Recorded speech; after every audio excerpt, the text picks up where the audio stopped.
To our channel ज्ञान लो।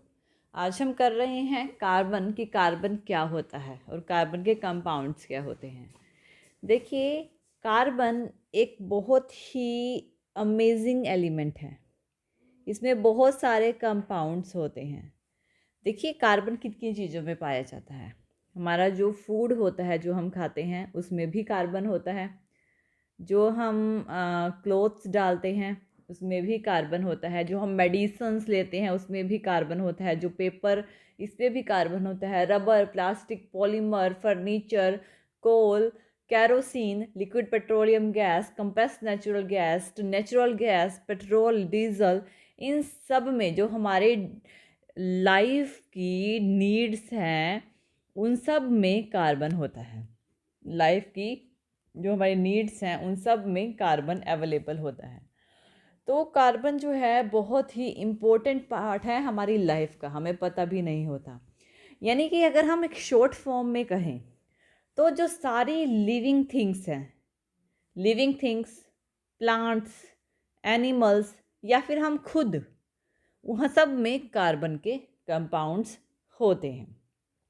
तो जो कार्बन है वो अर्थ क्रस्ट में भी पाया जाता है, ठीक है ना। कुछ अमाउंट ऑफ कार्बन जो है अर्थ क्रस्ट में भी पाया जाता है और एटमॉस्फेयर में भी कुछ स्मॉल क्वांटिटी जो होती है कार्बन की प्रेजेंट होती है। अगर हम बात करें अर्थ क्रस्ट की, अर्थ क्रस्ट में 0.02% कार्बन पाया जाता है। मिनरल्स की फॉर्म में पाया जाता है, यानी कि प्योर कार्बन ही मिनरल्स की फॉर्म में पाया जाता है। मिनरल्स की फॉर्म में यानी कि कार्बोनेट्स की फॉर्म में कार्बन पाया जाता है। हाइड्रोजन कार्बोनेट की फॉर्म में कार्बन पाया जाता है। कोल में कार्बन पाया जाता है। पेट्रोलियम में कार्बन पाया जाता है। इन सब में क्या होता है, कार्बन पाया जाता है। और अगर एटमॉस्फेयर की बात करें तो एटमॉस्फेयर में भी 0.03% कार्बन डाइऑक्साइड होता है, यानी कि उसमें भी कार्बन होता है। तो कार्बन क्या है, हर एक चीज़ में है, हर एक एलिमेंट में है।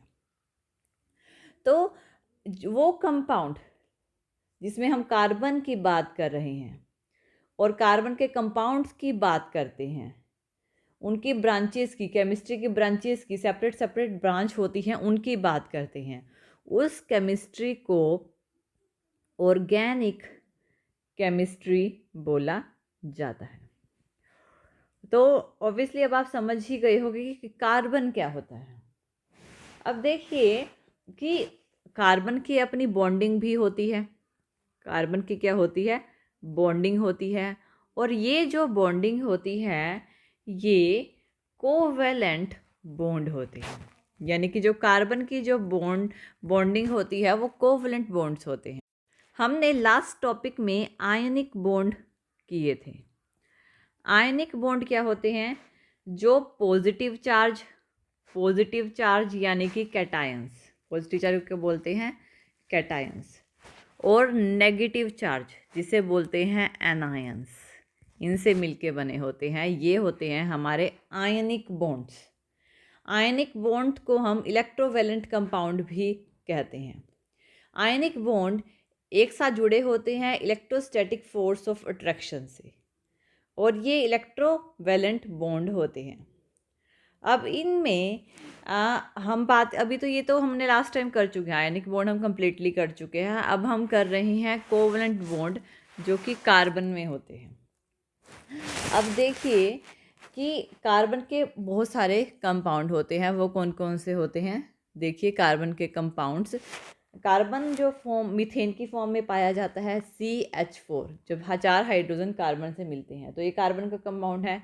इथेन की फॉर्म में पाया जाता है C2H6। इथेनॉल की फॉर्म में पाया जाता है CH3CH2OH। CH3CH2OH इथेनॉल के प्रेजेंस में फॉर्म में पाया जाता है। क्लोरोफॉर्म की फॉर्म में पाया जाता है CHCl3, क्लोरोफॉर्म होता है। एसिटिक एसिड की फॉर्म में पाया जाता है CH3COOH। तो इन सब में कार्बन प्रेजेंट है। अब इनमें क्या है, इन सब का अलग अलग मेल्टिंग पॉइंट होता है। जो कार्बन के कंपाउंड्स होते हैं, कार्बन के कंपाउंड्स की बात करें हैं, उनका जो मेल्टिंग और बॉइलिंग पॉइंट होता है कार्बन के कंपाउंड्स का, वो कम होता है आयनिक कंपाउंड के कंपैरिजन में। कार्बन के कंपाउंड्स का मेल्टिंग पॉइंट और बॉइलिंग पॉइंट कम होता है अगर हम इसका कंपेयर करें आयनिक कंपाउंड के साथ। आयनिक कंपाउंड की कंपैरिजन में अगर हम कंपैरिजन की बात करें, उनके कंपैरिजन में इसका कम होता है। अब देखिए, यानी कि ये भी कह सकते हैं कि इनका जो कार्बन के कंपाउंड का जो फोर्स ऑफ अट्रैक्शन होता है जो मॉलिक्यूल्स का, वो इतना ज़्यादा स्ट्रॉन्ग नहीं होता है। ठीक है, इतना ज़्यादा स्ट्रॉन्ग नहीं होता। जो ज़्यादातर कार्बन के कंपाउंड्स होते हैं वो पुअर कंडक्टर होते हैं इलेक्ट्रिसिटी के। तो ये होते हैं कार्बन के कंपाउंड्स। अब देखिए, कार्बन की ही बात कर रहे हैं तो हम कार्बन को फर्दर लेके चलते हैं। कार्बन का एटॉमिक नंबर कितना होता है आप पता है आपको? कार्बन का एटॉमिक नंबर पीरियोडिक टेबल में देखिए, कार्बन का एटॉमिक नंबर होता है 6। और कार्बन की कॉन्फ़िगरेशन क्या होती है? कार्बन की कॉन्फ़िगरेशन क्या होती है? कार्बन की कॉन्फ़िगरेशन होती है 2 और 4। इसका मतलब ये है कि कार्बन की आउटर शेल में 4 इलेक्ट्रॉन्स होते हैं। अब इस शेल में, आउटर शेल में कितने होते हैं? 4 इलेक्ट्रॉन्स होते हैं। यानी इसकी वैलेंसी क्या होती है? कार्बन की जो वैलेंसी होती है वो क्या होती है? 4 होती है। यानी कि कार्बन को अपनी आउटर मोस्ट शेल यानी कि ऑक्टेट को कंप्लीट करने के लिए या तो ये 4 इलेक्ट्रॉन किसी को देने पड़ेंगे, ठीक है, यानी कि लॉस करने पड़ेंगे। ठीक है, क्योंकि अगर वो अपने 4 इलेक्ट्रॉन दे देता है तो उसके आउटर मोस्ट शेल में सिर्फ 2 इलेक्ट्रॉन यानी कि उसकी ड्यूप्लेट कंप्लीट हो जाएगी। और या फिर वो किसी से 4 इलेक्ट्रॉन ले ले यानी कि गेन कर ले। अगर वो 4 इलेक्ट्रॉन ले लेगा तो उसके आउटर मोस्ट शेल में 8 इलेक्ट्रॉन्स हो जाएंगे, उसकी ऑक्टेट कंप्लीट हो जाएगी। ठीक है ना? तो अगर वो लॉस करेगा तो उसकी ड्यूप्लेट लेके वो कंप्लीट हो जाएगी। अगर वो 4 इलेक्ट्रॉन को गेन कर लेता है तो उसके आउटर मोस्ट शेल में 8 इलेक्ट्रॉन्स हो जाएंगे। 4 + 4 लेके 4 उसको मिल गए तो 8 हो गए। इसका मतलब है कि उसकी ऑक्टेट कंप्लीट हो जाएगी। लेकिन 4 इलेक्ट्रॉन्स को डोनेट करना, 4 इलेक्ट्रॉन्स को डोनेट करना या फिर गेन करना, दोनों में से कोई भी ऑप्शन हो, डोनेट करना या गेन करना बहुत ही ज़्यादा डिफ़िकल्ट होता है। तो जो कार्बन है ना तो वो डोनेट करता है और ना ही वो गेन करता है, दोनों में से कोई भी काम नहीं करता। अब ऐसा क्यों होता है ये हम करेंगे। ना तो वो डोनेट करता है ना ही वो गेन करता है। देखिए, सबसे पहली कंडीशन है, फर्स्ट कंडीशन, कार्बन गेन नहीं कर सकता। यानी कि ये वाली कंडीशन है, कार्बन गेन नहीं कर सकता 4 इलेक्ट्रॉन्स को। क्यों? इसका रीज़न है क्या? क्योंकि अगर कार्बन ने अपने 4 इलेक्ट्रॉन्स को गेन कर लिया तो कार्बन 4 नेगेटिव हो जाएगा, 4 नेगेटिव एनायन हो जाएंगे।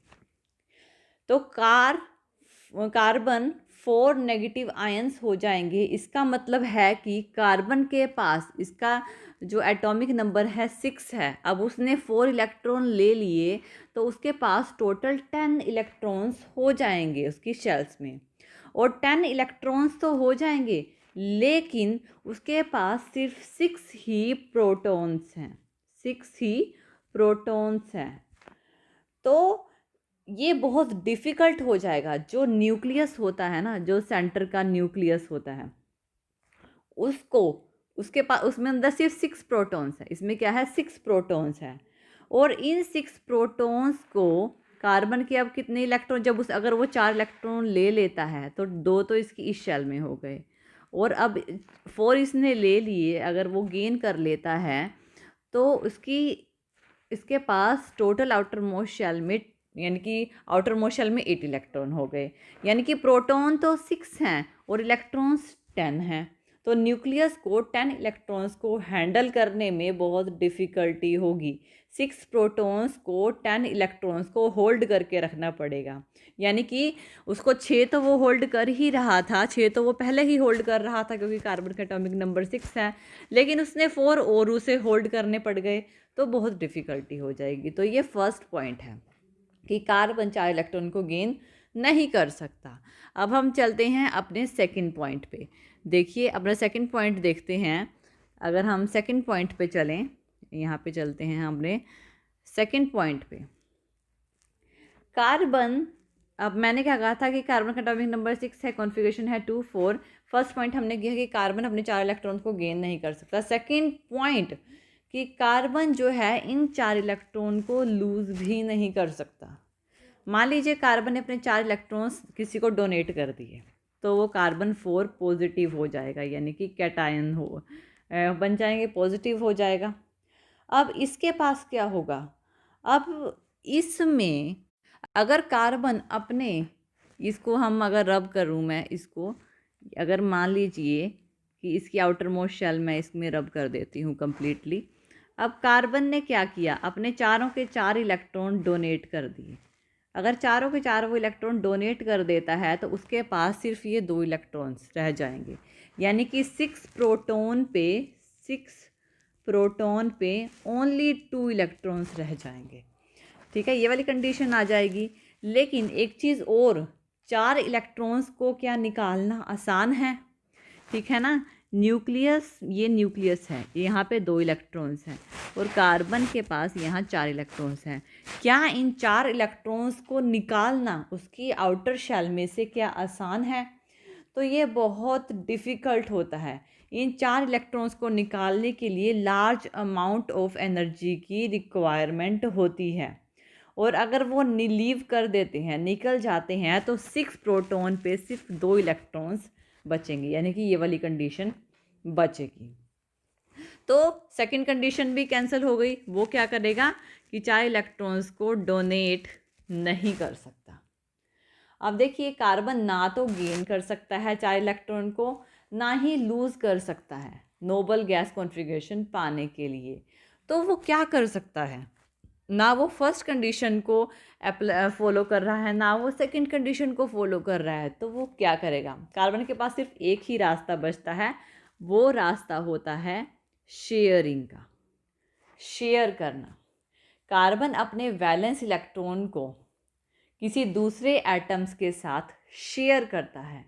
क्या करता है, वो कंट्रीब्यूशन करता है इक्वल नंबर ऑफ इलेक्ट्रॉन्स को किसी दूसरे, और शेयरिंग करके वो नोबल गैस कॉन्फ़िगरेशन पा लेता है।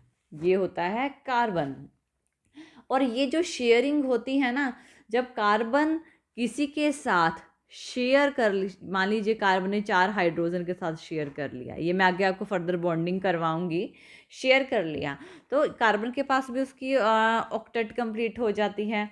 तो इस तरह के जो बॉन्ड बनते हैं ना, जो शेयरिंग से बनते हैं, इन बॉन्ड्स को कोवेलेंट बॉन्ड्स कहते हैं, कोवेलेंट बॉन्ड्स कहते हैं।